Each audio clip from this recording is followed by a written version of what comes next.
तो आधुनिक भारत के इतिहास के अंतर्गत क्षेत्रीय राज्य पंजाब और मैसूर, इसी को हम लोगों को पढ़ना था और इसका पीडीएफ जो है टेलीग्राम ग्रुप टीआरसी बेतिया में दिया जा चुका है। ठीक है। बताइएगा कि रणजीत सिंह का जन्म कब हुआ था?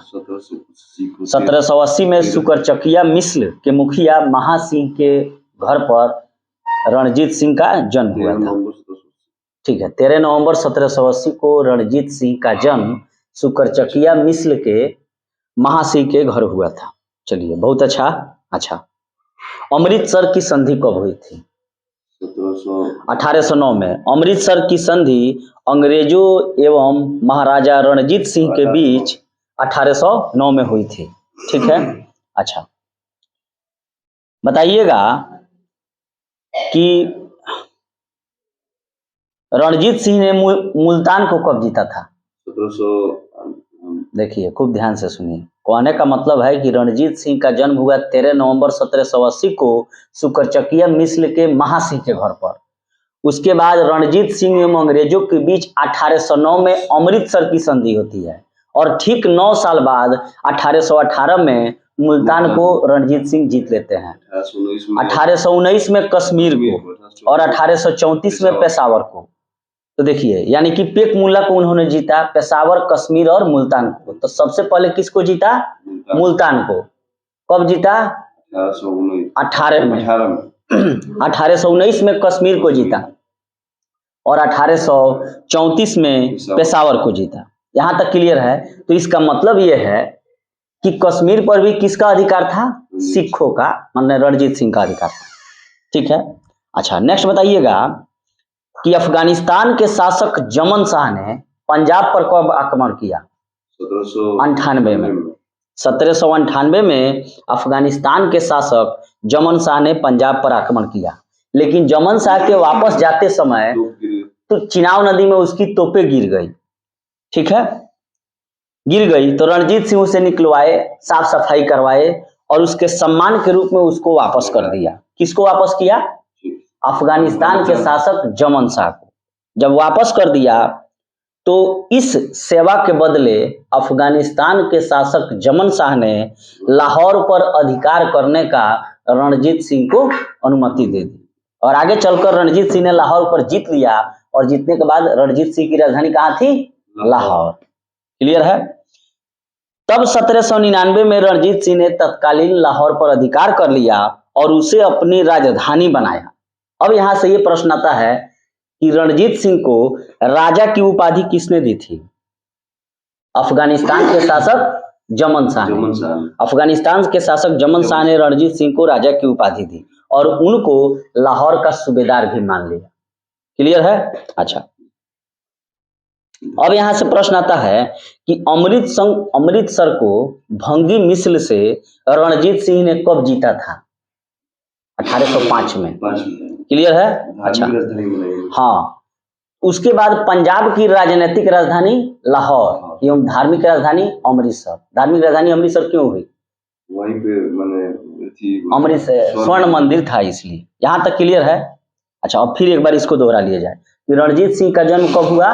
13 नवंबर 1780 को सुकरचकिया मिस्र में हुआ और महासिंह के घर पर हुआ। क्लियर है? अच्छा, अब यहां से आगे बढ़ते हैं हम लोग।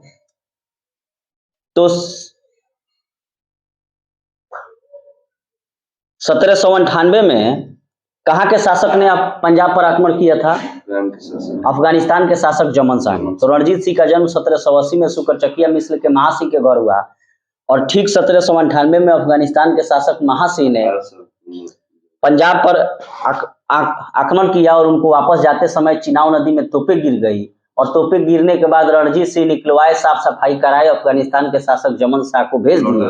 तब जमन शाह ने कहा कि अब आप लाहौर पर अधिकार कर लीजिए। तब रणजीत सिंह ठीक उसके 1 साल बाद यानी कि 1799 में लाहौर पर उन्होंने अधिकार कर लिया और उसको अपनी राजधानी बना लिया। यहाँ तक क्लियर है? और रणजीत सिंह को राजा की उपाधि अफगानिस्तान के शासक जमन शाह ने दिया था। ठीक है। उसके बाद 1805 में अमृतसर को भंगी मिस्र से रणजीत सिंह छीन लेते हैं और अमृतसर को धार्मिक राजधानी बनाते हैं और राजनीतिक राजधानी लाहौर थी। अब उसके बाद आइए कि 1809 में अमृतसर की संधि होती है अंग्रेजों एवं रणजीत सिंह के बीच, ठीक है। उसके बाद 1818 में रणजीत सिंह मुल्तान को जीतते हैं, 1819 में कश्मीर को जीतते हैं और 34 में पेशावर को जीत लेते हैं। क्लियर है यहाँ तक? अच्छा, यह किसने कहा था कि ईश्वर की इच्छा थी कि मैं सब धर्मों को एक निगाह से देखूं, इसलिए उसने दूसरी आंख की रोशनी छीन ली? रणजीत सिंह। तो इसका मतलब है कि रणजीत सिंह का एक ही आंख था, दूसरा आंख नहीं था। बहुत अच्छा प्रश्न है। यह किसने कहा था कि ईश्वर की इच्छा थी कि मैं सभी धर्मों को एक निगाह से देखूं, इसलिए उसने दूसरी आंख की रोशनी छीन ली? किसने कहा था? रणजीत सिंह ने, ठीक है। अच्छा, रणजीत सिंह को कोहिनूर हीरा कौन दिया था? अफगान अमीर शाह शुजा। अमीर का यहाँ क्या मतलब है? एक प्रकार का सामंत, सूबेदार कहिए, ठीक है। तो अफगान अमीर शाह शुजा ने रणजीत सिंह को कोहिनूर हीरा प्रदान किया था। 1839 में रणजीत सिंह के मृत्यु के बाद कौन सिंहासन पर बैठा? खड़क सिंह। 1839 में रणजीत सिंह की मृत्यु के बाद खड़क सिंह सिंहासन पर बैठा। और ये जो माने सिख राज्य हम लोग पढ़ रहे हैं, तो ये खड़क सिंह जो था ना, इसको अफीम खाने का बहुत आदत था। तो यहाँ से ये प्रश्न पूछा जा सकता है कि रणजीत सिंह की मृत्यु के बाद, तो रणजीत सिंह की मृत्यु कब हुई? 39 में। उसके बाद राजा कौन बना? खड़क सिंह। खड़क सिंह क्या खाता था? अफीम। क्लियर है? अच्छा, तो इसको अफीम खाने की आदत के कारण शीघ्र ही दरबार में विरोधी दलों दो गुट में बट गया। संधवालिया सरदार में चैत सिंह, अतर सिंह, लहना सिंह और उसके भतीजे अजीत सिंह और डोगरा बंधु ध्यान सिंह, गुलाब सिंह और सुचेत सिंह के बीच प्रतिद्वंद्विता के कारण पंजाब में अराजकता फैल गई। यहाँ एक नाम आता है गुलाब सिंह का। यही वो डोगरा वंशीय राजा गुलाब सिंह था जिसका अधिकार कश्मीर पर था। तो जब भारत पाकिस्तान का ये एथी हो रहा था, तो यही गुलाब सिंह से साइन करवाए थे कौन? सरदार वल्लभ भाई पटेल। तो इससे क्या क्लियर होता है कि पंजाब पर किसका शासन था? सिखों का, न कि मुस्लिम का। क्लियर है? अच्छा, चिलियावाला का युद्ध कब हुआ? चिलियावाला का युद्ध 1849 में। और इस युद्ध में अंग्रेजी सेना का नेतृत्व किसने किया था? लॉर्ड गॉफ ने। याद रखना है इसको। और सिख शेर सिंह के नेतृत्व में लड़ी और यह युद्ध अनिर्णित समाप्त हुआ। और इस युद्ध के समय भारत का गवर्नर जनरल लॉर्ड डलहौजी था। इसी के बाद द्वितीय आंग्ल सिख युद्ध के बाद अंग्रेजी राज्य को यानी कि पंजाब को विलय कर लिया लॉर्ड डलहौजी। ठीक है, तो यहाँ ये चीज याद रखना है कि चिलियावाला का युद्ध कब हुआ? 1849 में। और अंग्रेजी सेना का कमांडर कौन था? गॉफ था।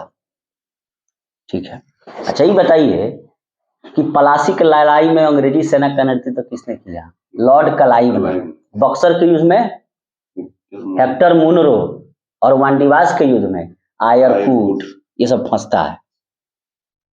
अच्छा, सिख साम्राज्य के अंतिम शासक कौन थे?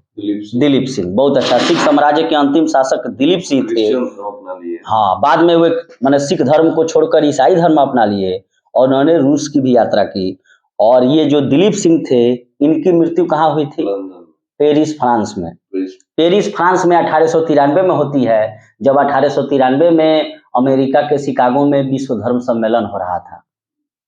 जब विवेकानंद वहाँ थे, तो उसी समय पेरिस, फ्रांस में महाराजा दिलीप सिंह की मृत्यु हो जाती है 1893 में। और इनका जो है अंत्येष्टि मतलब दाह संस्कार कहाँ किया गया? लंदन में। ठीक है, इंग्लैंड में।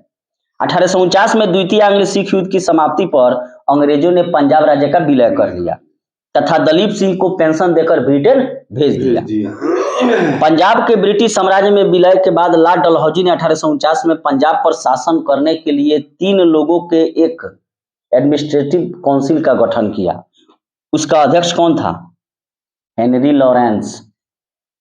हेनरी लॉरेंस जो था उसका अध्यक्ष था। ध्यान यहाँ ये देना है कि जॉन लॉरेंस जो है उसका मेंबर है, लेकिन हेनरी लॉरेंस ये एडमिनिस्ट्रेटिव काउंसिल का अध्यक्ष था। फंसेगा जॉन और हेनरी लॉरेंस में। और चार्ल्स ग्रेनविले मानसेले सदस्य बनाए गए। ठीक है, अच्छा, तो यहाँ तक हमने पंजाब राज्य को पढ़ा। अब चलिए बताइएगा कि रणजीत सिंह के राज्य में कौन सा एरिया सम्मिलित था? ऑप्शन है दिल्ली, काबुल, मकराना, श्रीनगर। श्रीनगर शामिल था। बहुत अच्छा, क्योंकि इन्होंने कश्मीर को जीत लिया था 1819 में। 1818 में मुल्तान को, 1819 में कश्मीर को, 1834 में पेशावर को। तो रणजीत सिंह के राज्य में सम्मिलित था श्रीनगर। ठीक है, यहाँ कुछ दिया हुआ है कि रणजीत सिंह का जन्म कब हुआ सुकरचकिया मिस्र में? 1780 में। अच्छा, अमृतसर की संधि कब हुई थी? 1809 में। और किसके किसके बीच हुआ? रणजीत सिंह और अंग्रेजों के बीच। और इस संधि का प्रभाव यह हुआ कि रणजीत सिंह का सतलज पार के सिख राजाओं के ऊपर प्रभुत्व का स्वप्न टूट गया। परंतु दूसरी ओर कनिंघम ने कहा है कि रणजीत सिंह को पश्चिम दिशा में प्रसार करने की छूट मिल गई और 1818 में मुल्तान को, 1819 में कश्मीर को, 1834 में पेशावर को जीत लिया। तो इस प्रकार श्रीनगर पर रणजीत सिंह का शासन था। अच्छा, रणजीत सिंह किस मिस्र से संबंधित थे? सुकरचकिया मिस्र से। ठीक है, महाराजा रणजीत सिंह के राज्य की राजधानी कहाँ थी? लाहौर थी।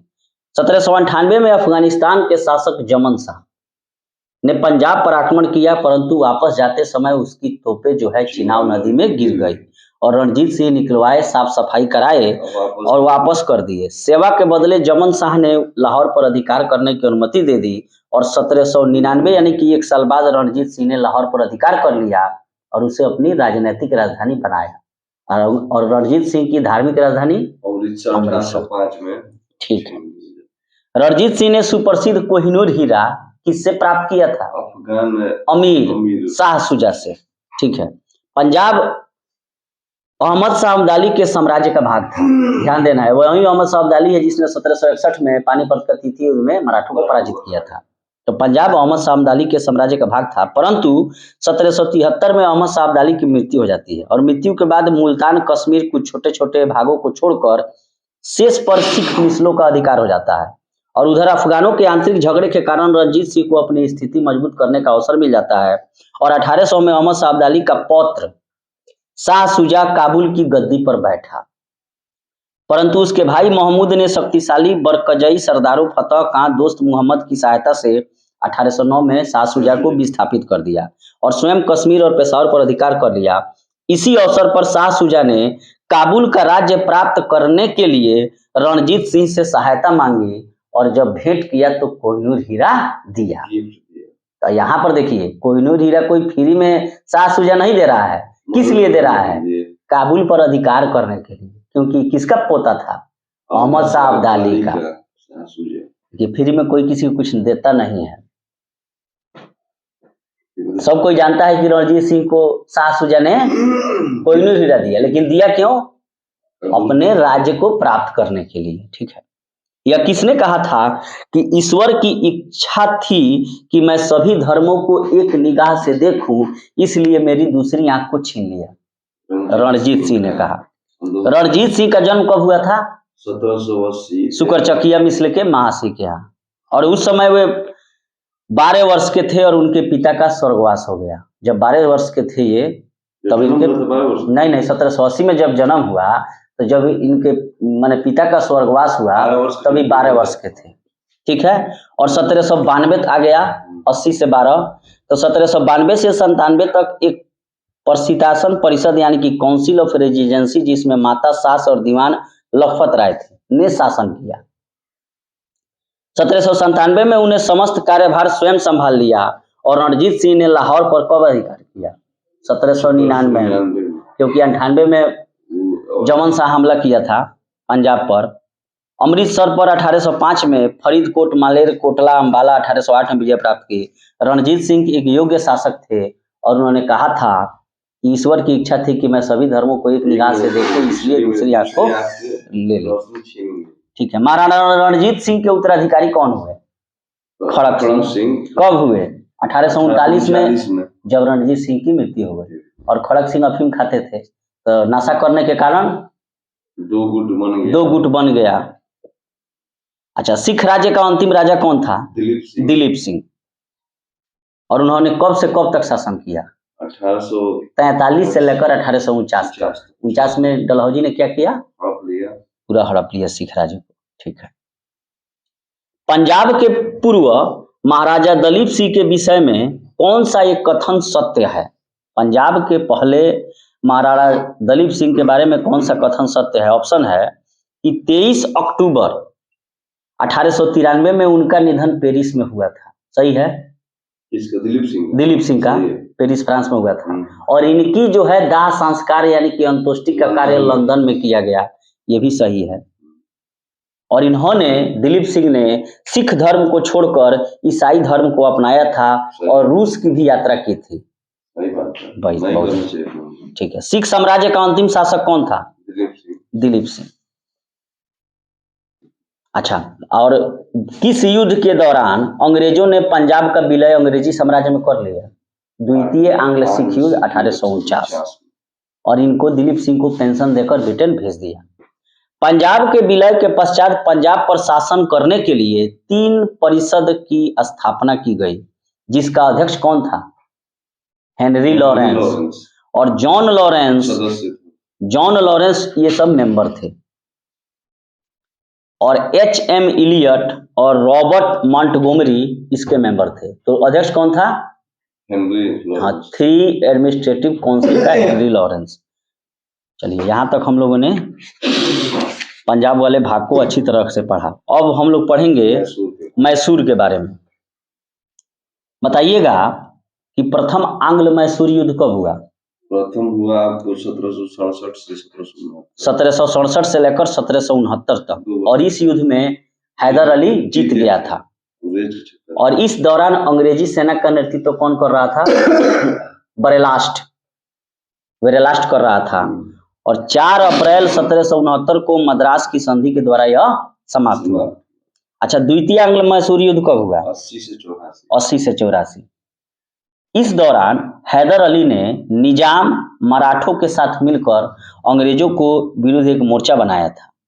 और 1780 में हैदर अली ने कर्नाटक पर आक्रमण कर दिया और कर्नल बेली के अधीन अंग्रेजी सेना को हराकर आरकाट पर अधिकार कर लिया। तो बार बार यह पूछा जाता है कि आरकाट पर अधिकार किसने किया था? हैदर अली ने। कब किया था? 1780 में, द्वितीय आंग्ल सिख युद्ध के दौरान। किस युद्ध के दौरान टीपू ने अंग्रेज कमांडर हेक्टर मुनरो को हराया था? द्वितीय आंग्ल मैसूर युद्ध के दौरान कोलिनूर में। ठीक है। और 1780 में द्वितीय आंग्ल मैसूर युद्ध के दौरान ही आरकाट पर अधिकार हैदर अली ने कर लिया था। ठीक है। हैदर अली हार गया था पोटोनोवा के युद्ध में, जो 1781 में हुआ। ठीक है। तो कह रहा है कि कर्नल बेली को 1780 में हैदर अली ने हराकर आरकाट पर अधिकार कर लिया। टीपू ने जो है द्वितीय आंग्ल मैसूर युद्ध के दौरान जो है हेक्टर मुनरो को पोलिलूर में हरा दिया। लेकिन पोटोनोवा का युद्ध जो 1781 में हुआ, इसमें हैदर अली जो है सर आयरकुट से हार गया। और इसी दौरान 1782 में हैदर अली की मृत्यु हो जाती है द्वितीय आंग्ल मैसूर युद्ध के दौरान। ठीक है।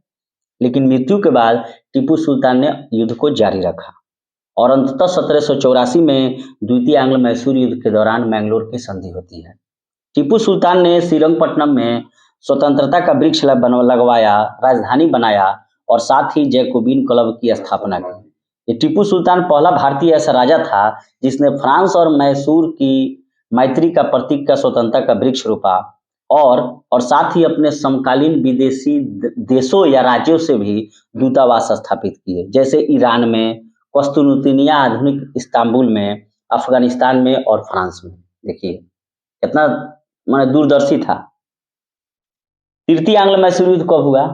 1790 से 92 में। और इसके दौरान श्रीरंगपट्टनम की संधि हुई और इसमें अंग्रेजों की ओर से कार्नवालिस था और इधर टीपू थे और आधा राज्य इनको देना पड़ा, 2 बच्चों को भी बंधक रखना पड़ा। ठीक है। और चतुर्थ आंग्ल मैसूर युद्ध के दौरान 1799 में टीपू मारे गए और इसके कुछ सदस्यों को बेल्लूर में कैद कर लिया गया। और उसके बाद अडवार वंश के एक बालक कृष्णराज को मैसूर की गद्दी पर बैठा दिया गया और मैसूर को मिला लिया गया। ठीक है। जब ये जीता था चतुर्थ आंग्ल मैसूर युद्ध वेलेजली, तो आयरलैंड का रहने वाला था, तो आयरलैंड के लॉर्ड समाज ने बेलजली को मार्क्विक्स की उपाधि दी थी। ये काफी प्रश्न ध्यान रखने वाला है। अब आता है बेगम समरू के संबंध में।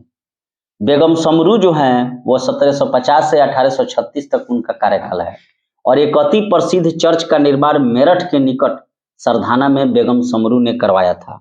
बेगम समरू के जो पति थे वे यूरोपीय वाल्टर रेनहार्ट सांब्रे थे और जिन्होंने कई रियासतों को सैन्य सेवाएं प्रदान की थी। देखिए, अंग्रेज होकर भी यहाँ रियासत में सैन्य सेवा दिए थे।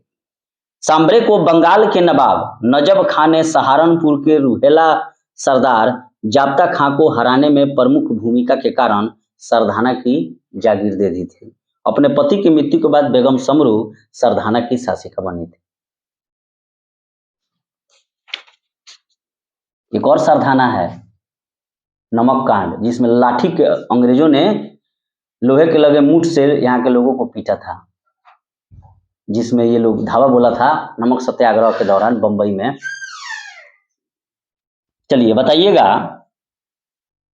कि प्रथम आंग्ल मैसूर युद्ध 1766 से 69 में कौन विजयी हुआ था? 66 वहीं हैदर अली। प्रथम आंग्ल मैसूर युद्ध 67 से 69 अंग्रेजों और हैदर अली के मध्य हुआ था। निजाम, मराठा, अंग्रेज हैदर के विरुद्ध एक त्रिगुट संधि में सम्मिलित हुए थे। देखिए, निजाम, मराठा और अंग्रेज ये तीनों मिलकर हैदर अली से लड़ रहे थे, लेकिन हैदर अली ने अपनी कूटनीतिक सूझबूझ के कारण इन तीनों को परास्त कर दिया और मराठा को धन देकर, निजाम को प्रदेश का प्रलोभन देकर अपनी ओर मिला लिया और फिर कर्नाटक पर आक्रमण कर दिया। अंग्रेजों की प्रारंभिक सफलता के कारण निजाम पुनः अंग्रेजों की ओर चला गया और हैदर अली ने उत्साहपूर्वक लड़ते हुए 1768 में मैंगलोर पर अधिकार कर लिया और 69 में उसकी सेनाएं मद्रास तक जा पहुंची और अंग्रेजों ने विवशता में हैदर अली की शर्तों पर 4 अप्रैल 1769 को मद्रास की संधि कर ली और प्रथम आंग्ल मैसूर युद्ध समाप्त हुआ। अच्छा, 1755 में डिंडीगुल मैसूर में एक आधुनिक शस्त्रागार की स्थापना किसने की? बहुत इंपॉर्टेंट प्रश्न है यह। 1755 में डिंडीगुल मैसूर में एक आधुनिक शस्त्रागार की स्थापना हैदर अली ने की थी। 1742 में वेंकट राय के नेतृत्व में मैसूर ने डिंडीगुल पर विजय प्राप्त की और 1755 में मैसूर के महाराज ने स्थिति को संभालने के लिए हैदर अली को डिंडीगुल भेजा और 1755 में हैदर अली ने डिंडीगुल पर कब्जा कर लिया और इस किले को एक सैन्य चौकी में बदल दिया। बाद में हैदर अली मैसूर का वास्तविक शासक बन गया और 1777 में उसने पुसरीन मीर साहब को डिंडीगुल का गवर्नर नियुक्त किया। तो कहने का मतलब यह है कि हैदर अली कोई राजा नहीं था, एक सामान्य व्यक्ति था और सामान्य व्यक्ति से आगे बढ़ते हुए उसने मैसूर का राजा बना था। ब्रिटिश जनरल जिसने हैदर अली को पोटोनवा के युद्ध में हराया था, आयरकूट 1781 में, बहुत पूछता है यह प्रश्न कि कौन सा ब्रिटिश कमांडर था जिसने हैदर अली को पोटोनवा के युद्ध में 1781 में हराया था? आयरकूट। टीपू सुल्तान ने अपनी राजधानी कहाँ बनाई थी? श्रीरंगपट्टनम में, और यहीं पर उसने जैकोबिन क्लब की स्थापना की, ट्री ऑफ लिबर्टी भी लगवाया। भारतीय शासकों में कौन था जिसने विदेशों में आधुनिक पद्धति से दूतावास स्थापित किए थे? टीपू सुल्तान। और कहाँ कहाँ किया था? इस्तांबुल, कस्तूरिनिया, ईरान में, उसके अलावा क्या नाम है, फ्रांस में। टीपू सुल्तान ने ब्रिटिश सेना को 1780 में कहाँ हराया था? पोलिलोर के युद्ध में। हैदर अली एवं टीपू सुल्तान ने मराठा निजाम के साथ एक समझौता कर लिया और फ्रांसीसी सहायता का वचन ले लिया तथा कर्नाटक पर जुलाई 1780 में आक्रमण करके अर्काट पर अधिकार कर लिया और तत्पश्चात टीपू ने हेक्टर मुनरो की सेना को पोलिलोर में हराया था। अंग्रेजों ने श्रीरंगपट्टनम की संधि किसके साथ की थी? टीपू सुल्तान के साथ। तृतीय आंग्ल मैसूर युद्ध 1790-92 का बाद श्रीरंगपट्टनम की संधि 1792 में हुई और इसमें अंग्रेजों की ओर से कर्नवालिस था और मैसूर में टीपू सुल्तान शामिल थे। टीपू को अपने राज्य का आधा भाग अंग्रेजों को देना पड़ा और साथ ही साथियों को भी बंधक रखना पड़ा। साथ ही युद्ध हार जाने के रूप में टीपू को 3 करोड़ रुपये अंग्रेजों को देना पड़ा। श्रीरंगपट्टनम की संधि में शामिल था कि जब तक टीपू 3 करोड़ रुपये नहीं देगा उसके 2 पुत्र अंग्रेजों के कब्जे में रहेंगे और इन दोनों पुत्रों को बंगाल भेज दिया गया था। बताइए, मैसूर कहाँ है, बंगाल कहाँ है? कर्नवालिस ने इसी संधि के बाद यह टिप्पणी की थी कि हमने अपने शत्रु को प्रभावशाली ढंग से पंगु बना दिया है तथा साथियों को शक्तिशाली होने भी नहीं दिया। बहुत बड़ी बात है कि हमने अपने शत्रु को प्रभावशाली ढंग से पंगु बना दिया और साथियों को भी शक्तिशाली नहीं होने दिया। किसने कहा? कॉर्नवालिस ने। और कब कहा? तृतीय आंग्ल मैसूर युद्ध के दौरान, जब मंगलोर की संधि होती है 92 में, 1792 में। टीपू सुल्तान अंग्रेजों के साथ युद्ध में कब मारे गए? 1799 में, चतुर्थ आंग्ल मैसूर युद्ध के दौरान। वेलजली था उस समय। अच्छा, बताइएगा कि टीपू पराजित किया गया किस युद्ध में? ठीक है, और इस युद्ध में मारा भी गया। ठीक है। प्रथम आंग्ल मैसूर युद्ध कब हुआ? 69। और इस दौरान अंग्रेज गवर्नर कौन था? वरेलास्ट था, जो हैदर अली से हार गया था। और 1769 में मद्रास की संधि से प्रथम आंग्ल मैसूर युद्ध की समाप्ति हो जाती है। द्वितीय आंग्ल मैसूर युद्ध कब हुआ? 80 से 84। और इस दौरान अंग्रेज गवर्नर वारेन हेस्टिंग्स था और 1784 में मंगलोर की संधि होती है। तो पहला मद्रास, दूसरा मंगलोर और तीसरा श्रीरंगपट्टनम, और चतुर्थ में कहानी खत्म। माने मरिए जाता है तो कोई संधि नहीं होगा। तृतीय आंग्ल मैसूर युद्ध हुआ 90 से 92 और इस दौरान अंग्रेज गवर्नर जनरल कॉर्नवालिस था। ठीक है। तो प्रथम में कौन था? प्रथम आंग्ल मैसूर युद्ध में वरेलास्ट। दूसरा में कौन था? Warren Hastings. तीसरा में कौन था? कॉर्नवालिस। और चौथा में कौन था? वेलेजली। अच्छा, इलाहाबाद की संधि कब हुई थी?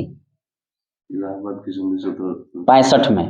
इलाहाबाद की संधि मुगल सम्राट शाह आलम द्वितीय एवं अंग्रेजों के बीच 12 अगस्त 1765 को हुई थी, जबकि इलाहाबाद की द्वितीय संधि जो है वो अंग्रेजों एवं अवध के नवाब शुजा उदौला के बीच 16 अगस्त 1765 को हुई। मैंगलोर की संधि कब हुई? 1792। मैंगलोर की संधि हुई 1784 में। द्वितीय आंग्ल देखिए, इसका ट्रिक है ममंग श्री। पहला संधि मद्रास, दूसरा मैंगलोर और तीसरा श्रीरंगपट्टनम, चतुर्थ में मारिया जाता है। तो मैंगलोर की संधि हुई द्वितीय आंग्ल सिख युद्ध के दौरान 80-84 में, 84 में। सालाबाई की संधि, ये मराठाओं के साथ युद्ध लड़ा गया था, मराठा और अंग्रेज के बीच, 1775 से 82, और महाजी सिंधिया की मध्यस्थता में अंग्रेजों एवं मराठों के मध्य 1782 में हुई थी। मद्रास की संधि प्रथम आंग्ल मैसूर युद्ध 67-69 में हुई और 1769 में हैदर अली और अंग्रेजों के बीच हुई, जिसमें हैदर अली ने वरेलास्ट को हराया था। बेगम समरू एक अति महत्वपूर्ण चर्च का निर्माण कहाँ करवाया था? सरधाना में। ठीक है, और इनके पति यूरोपीय थे। अच्छा, बताइएगा कि अली मर्दान खान ने कहाँ राजस्व कृषि पद्धति आरंभ की थी? अली मर्दान खान बंगाल में। रणजीत सिंह ने तोपखाने पर अधिक बल दिया था। लाहौर और अमृतसर में तोप, गोला बारूद बनाने के कारखाने रणजीत से लगाए थे और आमेर के सवाई जय सिंह ने यूक्लिड के रेखा गणित तत्वों का संस्कृत में अनुवाद कराया। सवाई जय सिंह ने जयपुर, दिल्ली, बनारस और उज्जैन में 5 वेधशालाएं बनवाई। टीपू सुल्तान ने श्रृंगेरी मर्दिन में शारदा देवी की मूर्ति के निर्माण के लिए धन को दान दिया। तो बहुत लोग कहता है कि टीपू ये है वो है, देखिए दिया है ना, या कहीं ना कहीं ये धार्मिक सहिष्णुता वाला व्यक्ति था, तब न इन्होंने श्रृंगेरी मर्दिन में शारदा मूर्ति को बनवाने के लिए धन दान दिया था। जबकि बंगाल में राजस्व कृषि पद्धति प्रारंभ करने का श्रेय मर्दान खां को नहीं बल्कि मुर्शीद कुली खां को है। इजारदारी प्रथा जो आगे चलकर लॉर्ड कॉर्नवालिस के दौरान अस्थायी बंदोबस्त नाम दिया गया। नेक्स्ट बताइएगा कि किस युद्ध के दौरान टीपू सुल्तान की मृत्यु हो गई थी? चतुर्थ आंग्ल मैसूर युद्ध के दौरान 1799 में। वेलेजली था। अच्छा, पानीपत की तीसरी लड़ाई किसके किसके बीच हुई थी? अहमद मराठों के बीच। अहमद शाह अब्दाली था, इधर सदाशिवराव भाऊ के नेतृत्व में मराठा बुरी तरह 1761 में पराजित हो गए और खिचड़ी का दिन था 14 जनवरी 1761, मकर संक्रांति।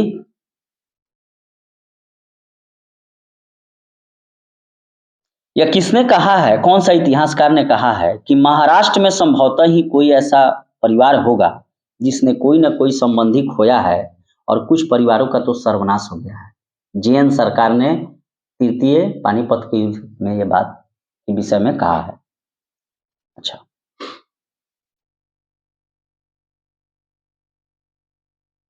तृतीय आंग्ल मैसूर युद्ध के दौरान टीपू हार गया था, लेकिन उसकी मृत्यु नहीं हुई थी।